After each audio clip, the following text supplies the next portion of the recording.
light within my heart, light within my thoughts, light within my words.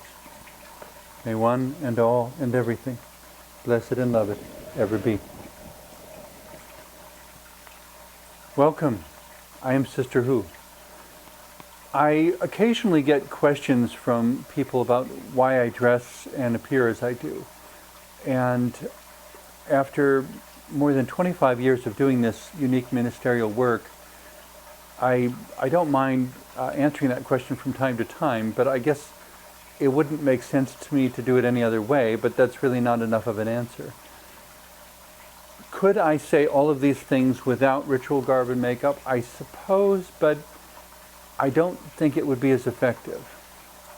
To me, it would make about as much sense as going to see the musical Cats and having all the performers leave their costumes backstage.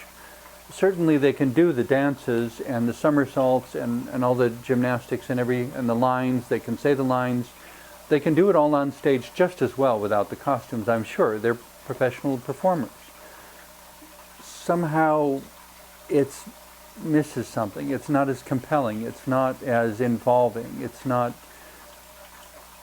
It doesn't let you know as much about the characters.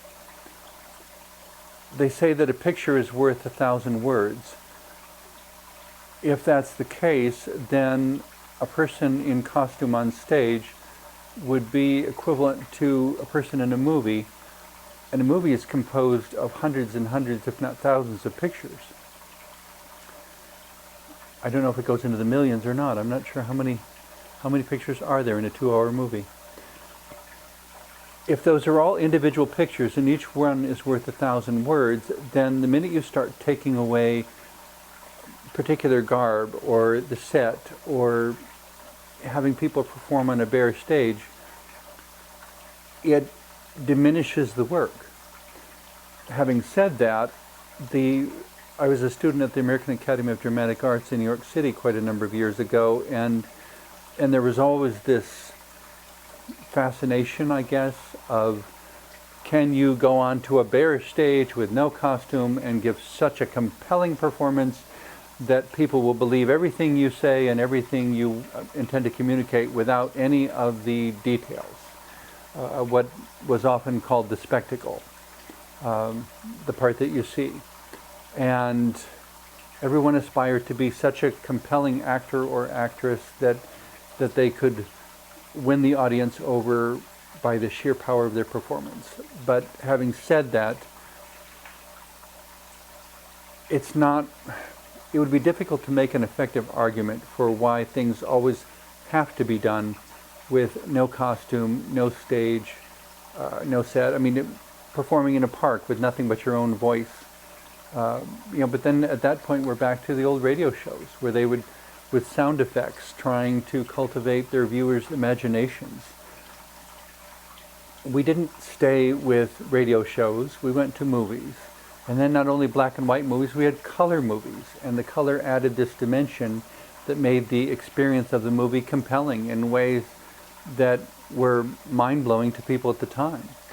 When you watch the old original Wizard of Oz movie and going from a black and white Kansas to a Technicolor Oz, Land of Oz, and then returning to a black and white Kansas, because ultimately what the movie was about was the values of the relationships.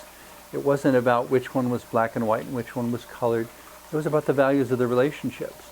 Having said that, going between black and white and color underscored the meaning of the film in a way that not having that distinction couldn't have effectively done. There are things that I do as Sister Who that, specifically because of my ritual garb, I can step outside of norms and do things that would look silly or not be respected otherwise.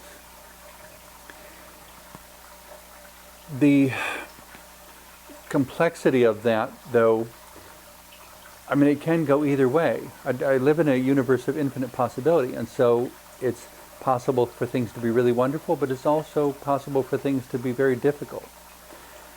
Some people will look at my ritual garb and certain individuals I've met have looked at the ritual garb and they go out of their way to pretend that nothing is unusual, and they don't want to acknowledge anything is different, anything is unusual. They stare straight ahead, or they stare off in space, or they stare at me with this kind of blank look and refuse to acknowledge that there's anything different standing in front of them.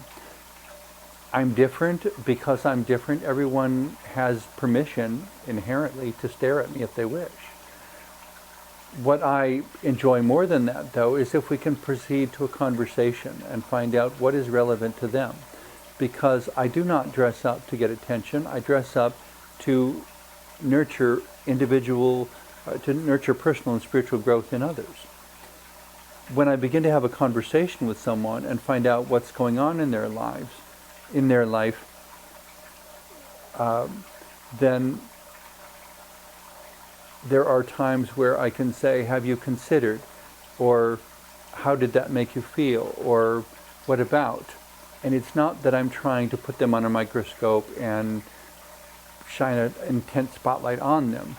It's inviting them to notice that there was more to the moment than what they may have initially seen. On a lighter note, someone tested people's perception once in terms of what do you see and in contrast to that upon which you focus. And they did an experiment with an audience in which they had two people sitting in chairs on a stage, tossing a beach ball back and forth between them.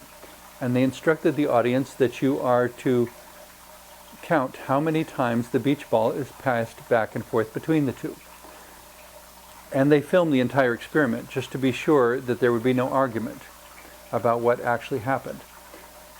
Midway through this time of two people on stage tossing this beach ball back and forth, someone in a gorilla suit came in from the wings, marched down, stepped between them so that he was in front of the beach ball going back and forth, beat the chest of the costume of the gorilla, and then retreated and went off the other side of the stage. When they got done with another however many times of tossing the beach ball back and forth, they stopped and asked the audience, how many of you saw the gorilla? The majority of the audience said, what gorilla? And of course, and then when they were shown a film of the whole thing, they insisted that it was a different film, that it was not an actual film of what happened there. They would not believe that the gorilla had actually been there, because they were so focused on counting the beach ball going back and forth that they literally screened out everything that was happening on that stage. In a similar sort of way, we go through life going through actions, sometimes deplorable actions, so focused on following orders or following the directions given. You are to count the beach ball, the number of times the beach ball is thrown back and forth. So everybody followed that direction to the letter and didn't see anything else. You are to enforce the law exactly this way, and so they follow that exactly as ordered and don't see anything else along the way. When we get that obsessed about a particular thing, we lose our humanity, because our humanity is a very diverse and complex thing that it can appreciate 5 senses all at once. We can see something and smell something different and hear something different yet, all at the same time, and recognize that there is a diverse world around us, and that our community is a diverse community, so that we can't come up with only one size of shoe and expect that it will fit everyone's feet. Losing our humanity, not seeing the individual. These are the things that leave our humanity behind and that create opportunity for all sorts of really awful things to start happening. In being Sister Who, in embracing a creative appearance, in taking the symbols and making myself the canvas, that it's not that I'm painting a picture on a canvas now, I'm painting it on myself. I am the canvas. I am expressing what's in my soul and putting symbols all over my face and in my costume, in my clothing, in my ritual garb that illustrate who I am on the inside, all the things that would otherwise remain hidden. If I dress in a typical button shirt, a suit maybe even, such a business suit maybe, I could be anyone and you won't know anything about me. As Sister Who, you know that I'm a creative individual. You know that I'm not obsessed with traditional social norms, that I'm open and flexible to trying a lot of different things. It's obvious also that symbols are a big part of what really inspires me, of what animates my imagination. I'm a very creative person. There's so much more about me, about the truth of me that comes out. The curious thing of the present age is that we are getting so far away from our own truth, and we're getting so into categorical labels and societal forms that if you ask someone, who are you really?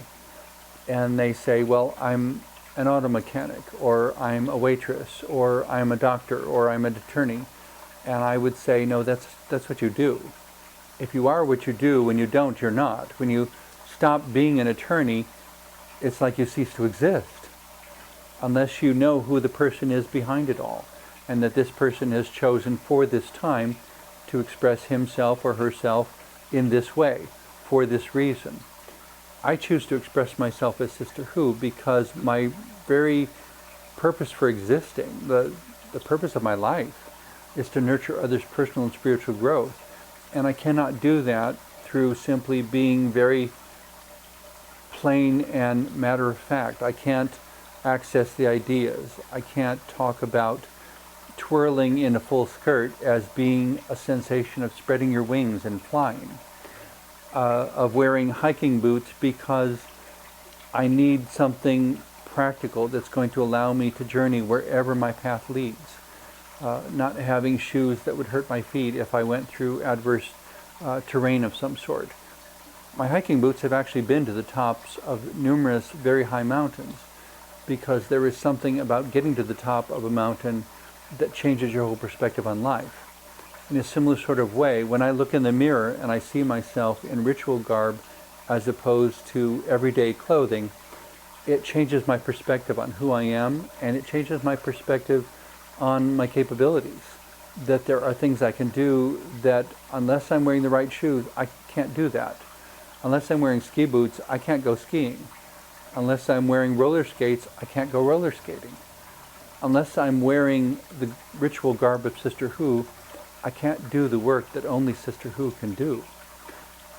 There was one time where I've told this story a number of times, so I hope it isn't boring anyone, because it's probably about the third episode out of all my 300 episodes that I've done in which I mentioned it, but I was doing a photo shoot for my annual inspirational calendar with a friend, and we went to a particular public park, and there was a young lady about 10 who came up to me there and said, "Ooh, that looks scary." And I said, "Which part looks scary?" And she said, "Well, the purple on your face." So I began to explain what purple means, that it's a balanced color between masculine and feminine, between the active and passive parts of ourselves, that it is done as a cross because it illustrates the horizontal and vertical relationships of our lives, the relationships we have with each other, and the relationships we have with that which is greater than ourselves and that which is lesser than ourselves in some sense. And that there's a sense in which all these are triangular, so they're all pointing to the center, because we live at the intersection of our vertical and horizontal relationships. What we believe about the divine, what we believe about that which is greater than us, God or the divine or the universe, and what we believe about that which is lesser than us, or that we believe is lesser than us. Are dolphins less than humans simply because they don't have a written language? Or are they cerebrally more intelligent than humans and we just haven't figured out how to talk to them yet? It's open to conjecture because we don't have any clear answers on that. But what we believe about those things affects how we interact with each other. If I believe that the divine is the embodiment of love and wisdom, that creates a sense of duty toward having empathy and ministering and dealing with people around me, and helping the one who is in need, and holding the one accountable who may be engaging in questionable activity of some sort. To say to them, you are a human being, what you are doing is hurting someone, and I can't believe that as a decent human being you would want to do that if you actually understood what you were really doing. There are so many times when we're standing so close to our own situations that we don't see what we're doing, or when we want to demand something because of how it affects us without considering how it affects someone else. If I demand low prices for goods that I need to purchase and want to live in a wasteful sort of fashion, that places a pressure upon the suppliers of those goods to find cheaper ways of making the goods, instead of simply saying, I can't produce it at that price. If you demand a lower price, I'm not going to be able to supply what you need, and you'll have to go somewhere else. And I may say, well, there isn't anywhere else to go. And they may say, well, this is what it costs to produce that. To some extent, it costs what it costs. The question becomes whether or how the cost of that is inflated so that someone in the chain is hoarding more money than they need. When a chief executive officer is making thousands of dollars per hour, and the person at the other end of the labor chain is making $15 an hour, or $9 an hour, or $5 an hour. One person is going in hungry, and the other person has more money than he will ever be able to spend. It makes no sense, because they are both needed in order for human society to function. We sabotage our own survival as a species if we put wastefulness in various places instead of allowing resources and goods to flow where they're needed. That the reason for giving is because it's needed, not because somebody says it's worth this, or somebody wants it, or somebody thinks it's pretty. We can make things look pretty. That's not near so difficult as people think. What is impossible to replace is each other, is the people, the future generations. Because we are creatures locked within time, it is inevitable that we will grow old and die at some point also, and it is common within old age, even in the best case scenario, for abilities to diminish and for dependency to increase. That simply because of having used knees and elbows and hips and the skeleton for 70 to 80 years, things begin to wear out. We can maintain them, we can nurture them, we can have the best supplement there is. There is no way to make it indefinite. There is still, as Captain Picard said in one of his, in the movie Star Trek Insurrection, that we have to cope with, I believe it was in the movie Insurrection. One of the things that humans have to cope with is that our time in this universe is finite. We run out of time. It is not inexhaustible. Therefore, we have to make the moments count. We have to find ways of seeing the other individuals and collaborating with them, and through love and wisdom, creating something that will outlive all of us, and that will give an even better world to our children and grandchildren. That may not be directly biologically my children, but it is the children of my community, the children of my ideas, the children of my perspectives. There is a sense in which, by nurturing new life in others, the definitions of parent and child are forever fluctuating. We sometimes speak of this person or that person as being the father of modern science, or the father of contemporary painting, or the father of sociology.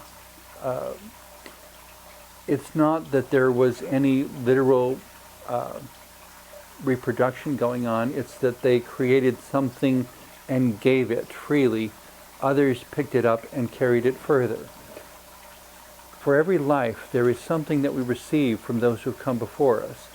No one is independent. There's no such thing as a self-made man, or a self-made woman, or a self-made person. We take what we are given, we add our contribution to it, and we leave something for others. because at some point our time here is done.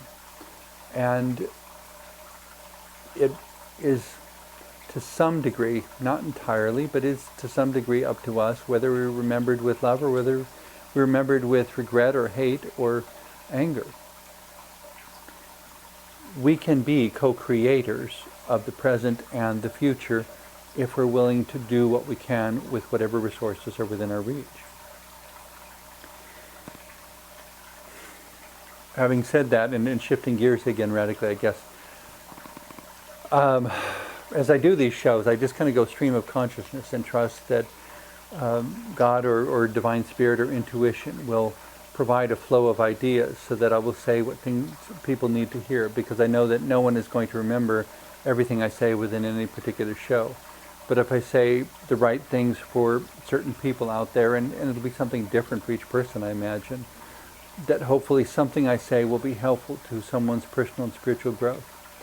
And so a lot of times I tend to jump from idea to idea, and the only thing I can guess is that it has something to do with who God inspires to be watching the show at some particular point. I don't know who's going to be affected by my show or in what way, but I do everything I can to make sure it's a good influence and it's a positive contribution.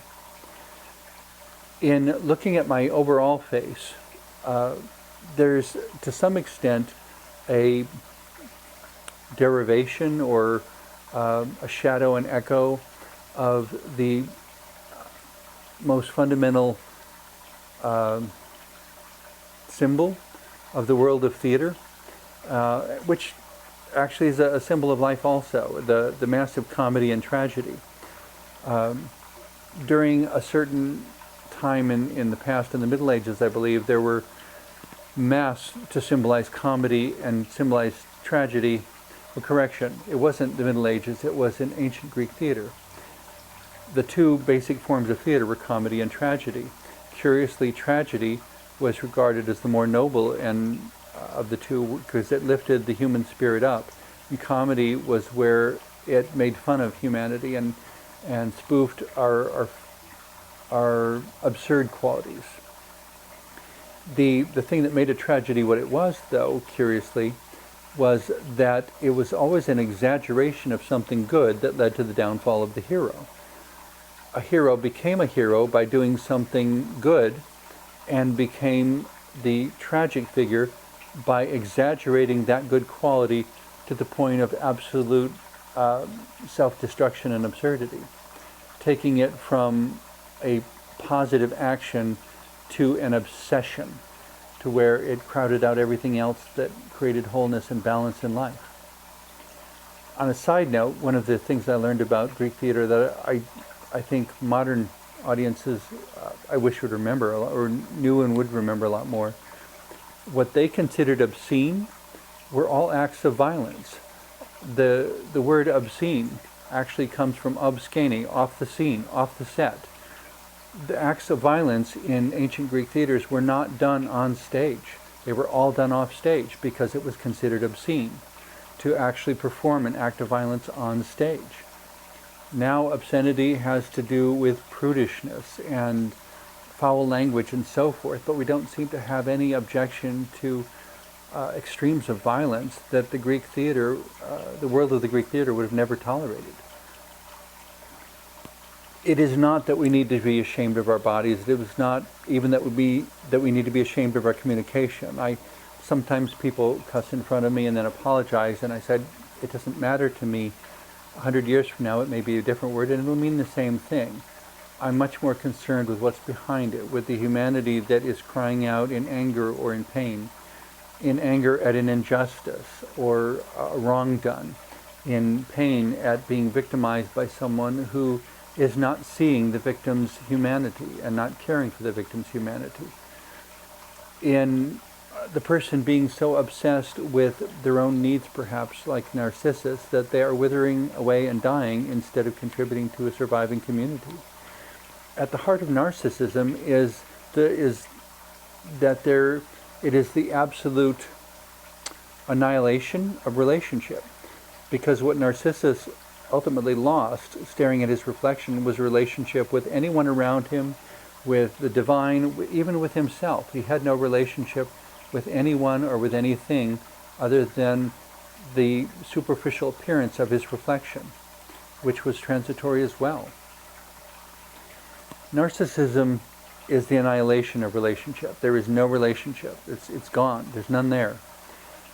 On the other hand, on the opposite side of that, though, is what I call relational individuality.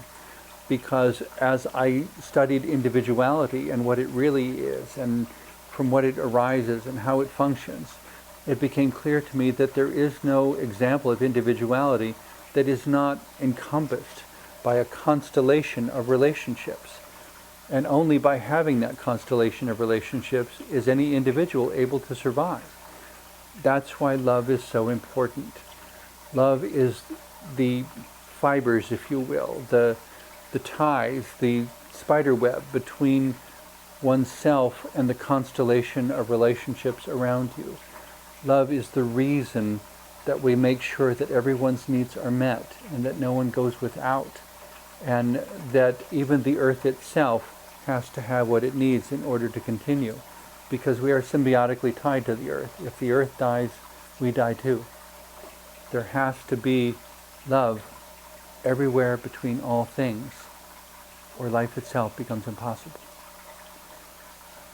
Thank you very much for watching. I hope some of the things I've said in the last half hour have been helpful to you.